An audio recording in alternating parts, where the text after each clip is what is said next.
The purpose of philosophy is not to help men find the meaning of life, but to prove to them that there isn't any.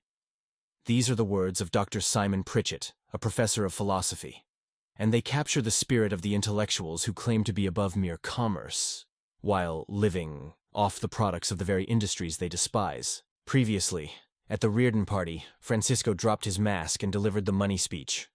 So, you think that money is the root of all evil? Have you ever asked what is the root of money? He argued that money is a tool of virtue, not evil, that it represents trade, not exploitation. The intellectuals were stunned. Rearden was intrigued. Welcome back to Atlas Shrugged. In our last episode, we witnessed Francisco's money speech, a philosophical defense of wealth and free exchange. Today, we explore the conflict between those who value commerce and production, and those who claim to represent higher, non-commercial values. We'll meet Dr. Robert Stadler, a brilliant physicist who has sacrificed his integrity for political survival, and witness the State Science Institute's attack on Rearden Metal. The title, The Non-Commercial, refers to those who claim to be above mere commerce. Intellectuals, scientists, and artists who profess contempt for business while depending on its products for their existence. The chapter opens with the State Science Institute releasing a statement attacking Rearden Metal as unsafe. The statement contains no actual evidence against the metal, no data, no scientific argument, no concrete objection, just vague insinuations and appeals to authority, designed to create doubt in the public mind and threaten the Rio Norte Line project. This is how the non-commercial world operates, not through evidence and reason, but through authority and innuendo. The Institute cannot prove Rearden Metal is dangerous, so it simply implies that it might be, and lets fear do the rest.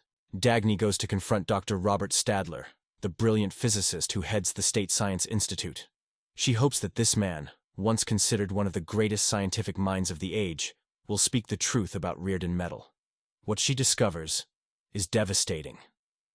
Stadler admits, privately, that Rearden Metal is a remarkable thing, but he refuses to say so publicly.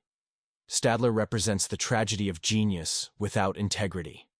Once one of the greatest physicists in the world, he has allowed himself to become dependent on government funding and political favor.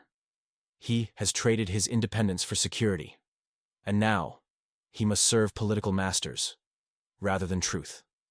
Here's the key insight. Stadler considers practical matters beneath him. He thinks he can pursue pure science while ignoring the political uses to which it is put. But by accepting government money, he has made himself an instrument of the looters.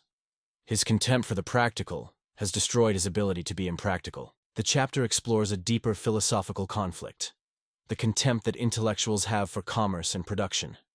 Scientists like Stadler consider business vulgar. They claim to pursue truth for its own sake, untainted by material concerns. Artists like Balf Eubank believe that commercial success is proof of artistic failure. The cultural establishment agrees, money is dirty, profit is exploitation, and anyone who creates wealth is morally suspect. But here's what they don't acknowledge. Every scientist, every artist, every intellectual depends on the products of commerce for their existence.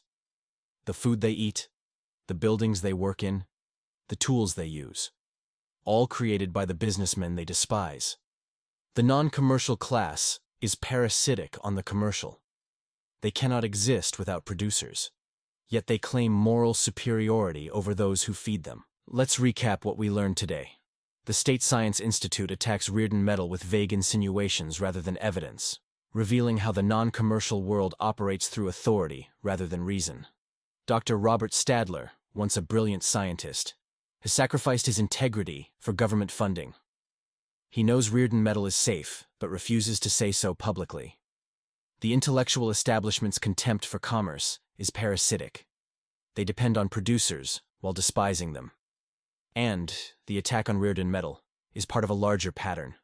The looters cannot compete through merit, so they use institutions like the State Science Institute to destroy what they cannot create. In the next episode, we'll see who truly exploits whom as the equalization of opportunity bill passes, stripping Rearden of his ore mines. The looters tighten their grip, but the producers prepare to fight back. See you in the next one.